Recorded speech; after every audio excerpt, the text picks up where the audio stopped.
Классташтар аял эркек болуп отурса болобу же катышпаш керекпи дейт. Эми классташ деген түшүнүк бизде эле бар, эркек катын классташ болгон. Башка жерде жок. Арабтарда, Пакистанда жок, андай жок. Болот, классташ балдар отургула, аялдар өздөрүнчө отурсун. Сөз эркек аралаш керек болобу. Жакшы эмес, аралашкан болбойт. Айыл эркек отурат, анан эркек бөлүнө элсе кээ бирде капа болот го. Ошол эркек ошол аялдардын ичинде бирөөнү жакшы көрөт, сыр өзү билбейт, аны жакшы көргөнчү кээдечи. Аяштар менен аяш деп бийлеп, башка кылып, тийишип, сүйлөп бир нерсе кылат. Сенин көзүңчө, сенин көзүң жок болсо эмне болот? Аялдан таанышып калсаң жок үйүңө келсең эмне болот, урматтуу бир тууган? Андайлар көп.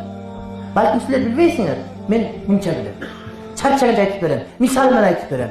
Ар бир райондо бар керек болсо, бул да мында тигинде Кыргызстандын бардыгында бар. Бирөөнүн катын, бирөө кыз көрүнөт. Бирөөнүн эркеги, бирөө алпамыш көрүнөт, эмелечи. Өзү путу сасып бир алпамыш көрүнө берет. Бугачы, деп турган. Болбойт ал нерсе.